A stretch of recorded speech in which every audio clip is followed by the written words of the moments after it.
मैं हूं आपकी टीचर मुबीना बारी और आप देख रहे हैं एफर्ट फॉर सक्सेस। मज़ीद वीडियोस और अपडेट के लिए आप हमारी वेबसाइट विजिट कर सकते हैं। उसके अलावा आप हमें हमारे फेसबुक पेज पर भी फॉलो कर सकते हैं। पिछली क्लास में हमने पेन टूल पे बात की थी और आज की क्लास में हम बी सप्लाइन, पॉलीलाइन और 3 पॉइंट कर्व पे बात करेंगे। अगर मैं यहाँ से बी सप्लाइन सेलेक्ट करती हूँ और इसकी मदद से लाइन लगाती हूँ तो मेरी लाइन कर्व में आती है, पॉइंट ही नहीं आती बल्कि राउंड कर्व मेरे पास आते हैं। अगर मैं इसको यहाँ पर क्लिक करूं और क्लिक करने के बाद आप देखें यहाँ मुझे मेरा पर व्यू नजर आ रहा है, लेकिन जैसे ही मैं इसे क्लिक करके वापस दोबारा से नीचे लेके आऊंगी तो मेरी लाइन कर्व में आ रही है, सीधी नहीं आ रही। और मैं यहाँ पे माउस का क्लिक करूंगी और क्लिक करने के बाद मैं जब दोबारा ऊपर आकर यहाँ पे क्लिक करूंगी तो आप देखिए जैसे जैसे मैं क्लिक कर रही हूँ मेरी लाइन मूव कर रही है और ये कर्व की सूरत में लाइन मेरे पास आ रही है। और अगर मैं यहाँ पर डबल क्लिक कर दूं तो ये शेप कंप्लीट हो जाएगी। अगर मैं इसकी प्रॉपर्टीज की तरफ आती हूँ तो इसमें कोई नई प्रॉपर्टी नहीं है, वो तमाम प्रॉपर्टीज हैं जो हम पहले भी देख चुके हैं। बज़ाहिर इस टूल का इतना ही काम है कि इससे हम कर्व में एक लाइन क्रिएट कर सकते हैं, लेकिन अगर हम इससे कुछ क्रिएटिविटी करना चाहें तो कर सकते हैं। मैं इसको डिलीट कर देती हूँ, दोबारा से बी सप्लाइन लूंगी और यहाँ पे मैं एक छोटी सी लाइन ड्रा करूंगी, करीब करीब मैं इसके नोट बनाऊंगी और एक कट वाली लाइन ड्रॉ करूंगी और यहाँ पे इसको फ्री कर दूंगी। फ्री करने के बाद मैं इसके कलर को रेड कर देती हूँ और यहाँ से इसकी थिकनेस थोड़ी सी ज्यादा कर देती हूँ और ज्यादा करने के बाद मैं इसको रोटेशन मोड में लाकर इसका सेंटर पॉइंट यहाँ पे सिलेक्ट करूंगी और इसको यहाँ पे लाकर मैं राइट क्लिक करूंगी और इसकी कॉपी ले लूंगी और उसके बाद अपने कीबोर्ड से कंट्रोल डी प्रेस करके एक राउंड सा सर्कल बना दूंगी। तो अब देखिए मेरे पास एक खूबसूरत सी शेप आ गई है। अब मैं इसको सिलेक्ट करके डिलीट कर देती हूँ और डिलीट करने के बाद मैं यहाँ पे एक पिक्चर इंपोर्ट कर लेती हूँ। मैं ये वाली पिक्चर ही इंपोर्ट कर लेती हूँ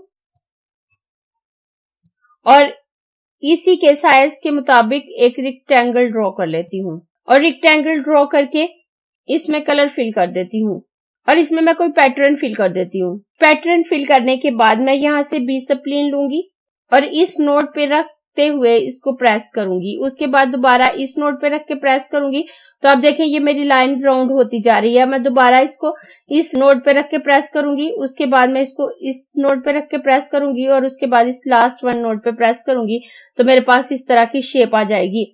मैं पिक टूल से इस अंदर वाली शेप को सिलेक्ट करूंगी, उसके बाद शिफ्ट की मदद से इस बाहर वाली शेप को सिलेक्ट करूंगी और इस सिंप्लीफाई से इस राउंड को काट दूंगी।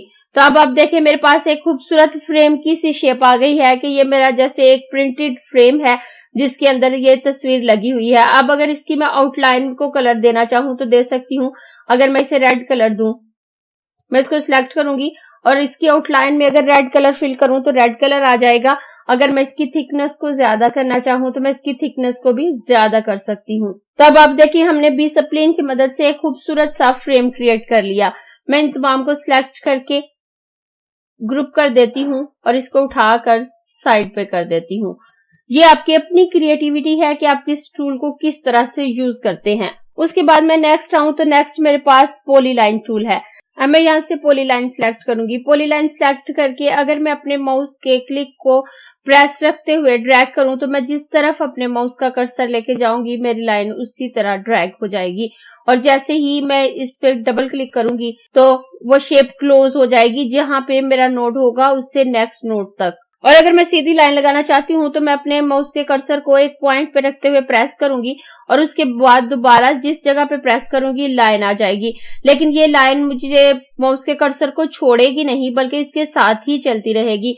और उसके बाद अगर मैं यहाँ पे दोबारा क्लिक करूं तो ये लाइन कंटिन्यू कर रही है और दोबारा जहाँ पे नोड है वहां पे लाके क्लिक करूं तो ये यहाँ पे ज्वाइन हो जाएगी। पहले मैंने यहाँ आउटलाइन के कलर को रेड किया था तो इसलिए ये मेरी लाइन रेड कलर में बन रही है। अगर मैं यहाँ से आउटलाइन के कलर को ब्लैक कर दूं तो ये ब्लैक हो जाएगा।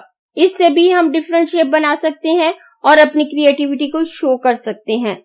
मैं इस शेप को सिलेक्ट करके डिलीट कर देती हूँ और इसको भी डिलीट कर देती हूँ और दोबारा से पॉलीलाइन लेती हूँ। और इसके बाद अगर मैं इससे एक पेटल बनाना चाहूँ तो मैं यहाँ पर रख कर क्लिक करूंगी और ड्रैग करके दोबारा से अपने माउस का कर्सर यहाँ पे लाके छोड़ूंगी तो ये मेरे पास एक पेटल की शेप आ जाएगी और ये क्लोज है।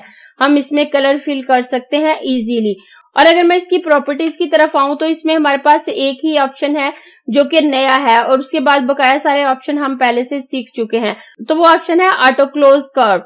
इससे हम अपने कर्व को क्लोज कर देंगे। इस वक्त ये मेरा ऑप्शन ऑन है तो मेरा ये कर्व क्लोज हो रहा है। अगर मैं इसको ऑफ कर देती हूँ, ऑफ करने के बाद अगर मैं कोई शेप ड्रॉ करती हूँ और इसे यहाँ पे लाके छोड़ू तो आप देखें ये कर्व क्लोज नहीं होगा, यहाँ से ये शेप खुली रहेगी।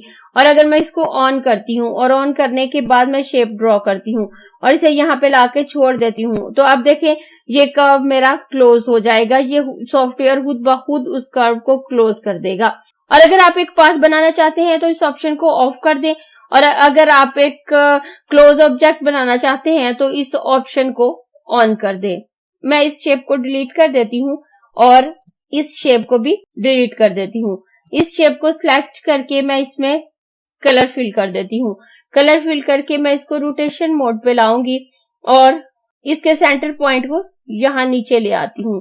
लाने के बाद मैं इसको रोटेट करूंगी और रोटेट करके यहाँ पे इसकी कॉपी ले दूंगी और उसके बाद कंट्रोल डी से मैं इसकी मजीद कॉपीज ले लूंगी। तो ये मेरे पास एक फ्लावर बन गया। मैं इसको सिलेक्ट करके ग्रुप कर देती हूँ और इसके साइज को छोटा करके यहाँ साइड पे रख देती हूँ। और उसके बाद मैं नेक्स्ट ऑप्शन की तरफ आती हूँ तो नेक्स्ट ऑप्शन मेरे पास 3 पॉइंट कर्व है। मैं इस ऑप्शन को सिलेक्ट करने के बाद जिस पॉइंट से अपनी लाइन शुरू करना चाहती हूँ वहां पे अपने माउस के कर्सर को प्रेस करूंगी और प्रेस करते हुए ड्रैग करूंगी और ड्रैग करने के बाद जहां तक मैं अपनी लाइन को रखना चाहती हूँ रखकर छोड़ दूंगी। और उसके बाद ये मेरे माउस का कर्सर फ्री नहीं होगा बल्कि इस लाइन के साथ मूव करेगा और मैं जहां तक इसे कर्व देना चाहती हूँ उतना कर्व देने के बाद मैं इसको छोड़ दूंगी तो मेरी लाइन वहां पर ही क्रिएट हो जाएगी। और इसमें भी तमाम ऑप्शन वही हैं जो हम पहले देख चुके हैं।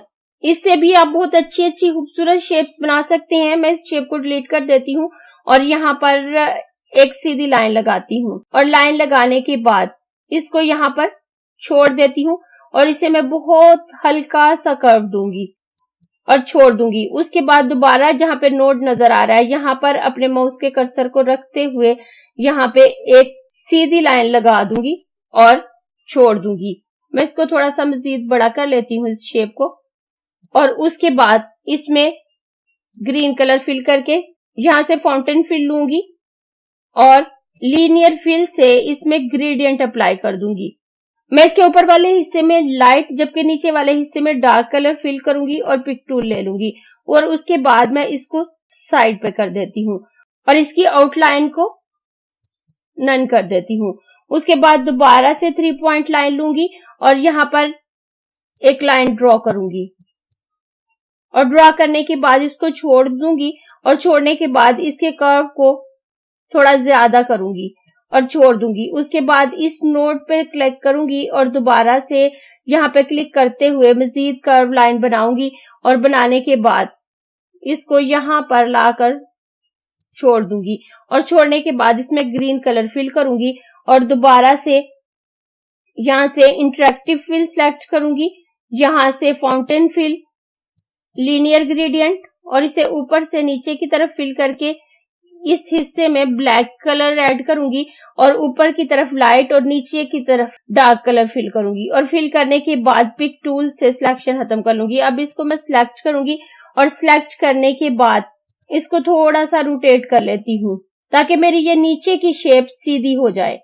और इसको सीधा करने के बाद मैं इसको सिलेक्शन मोड में लाकर इस नोड को पकड़ते हुए फ्लिप करूंगी और फ्लिप करके यहाँ पर राइट क्लिक से कॉपी लूंगी। लेकिन कॉपी लेने से पहले अपने कीबोर्ड से कंट्रोल बटन प्रेस करूंगी ताकि ये बिल्कुल एक्यूरेट कॉपी आए और उसके बाद यहाँ से क्लिक कर दूंगी। क्लिक करने के बाद मैं इसको थोड़ा सा उठाकर इसके ऊपर रख दूंगी और इसके ये नीचे वाले पोर्शन ज्वाइन कर दूंगी। इसको थोड़ा सा मजीद रोटेट कर लेती हूँ और इसको भी थोड़ा सा रोटेट कर लेती हूँ और इसको उठाकर नीचे वाले हिस्सों को यू ज्वाइन कर देती हूँ और उसके बाद इन दोनों को सिलेक्ट करके ग्रुप कर दूंगी और ग्रुप करने के बाद इनकी एक और कॉपी लेकर उसके साइज को छोटा कर दूंगी और साइज को छोटा करने के बाद उसको यहाँ पे रख दूंगी और उसके बाद इसकी एक और कॉपी ले लूंगी और उस कॉपी को यहाँ पे रख दूंगी और इसके साइज को मजीद छोटा कर दूंगी।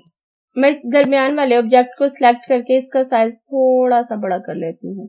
अब देखें ये मेरे पास एक खूबसूरत लीफ की शेप आ चुकी है। अब मैं इसको सिलेक्ट करके ग्रुप कर दूंगी और ग्रुप करने के बाद अपनी इस शेप को उठाकर यहाँ पे रखूंगी और इन सब को सिलेक्ट करके वापस ग्रुप कर दूंगी और इनके साइज को छोटा कर दूंगी और छोटा करने के बाद ये जो फ्लावर मैंने बनाया था इसको इसके ऊपर रख दूंगी और शिफ्ट पेज अप से इसको ऊपर ले आऊंगी और इसको मजीद थोड़ा सा नीचे को सेट कर देती हूँ और सेट करने के बाद मैं इन सबको दोबारा ग्रुप कर देती हूँ, इनके साइज को मजीद छोटा करती हूँ।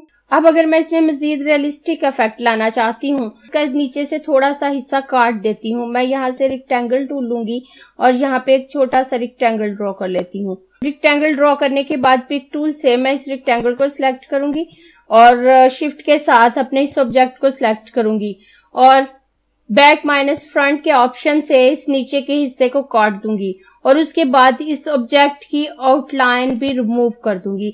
अब ये ज्यादा रियलिस्टिक इफेक्ट आ रहा है और अब अगर मैं इसको उठाकर यहाँ पे रखूं, अब ये बिल्कुल रियल लग रहा है जैसे इन लीव्स का कुछ हिस्सा इस वॉल्स के अंदर है और बकाया ये बाहर नजर आ रहा है। इस तरह से आप अपने काम में मजीद खूबसूरती और निखार पैदा कर सकते हैं। फ्री हैंड टूल के फ्लाईआउट में हमारे पास जितने भी टूल हैं उनसे बेसिकली हम लाइन से लगा सकते हैं या कर्व क्रिएट कर सकते हैं।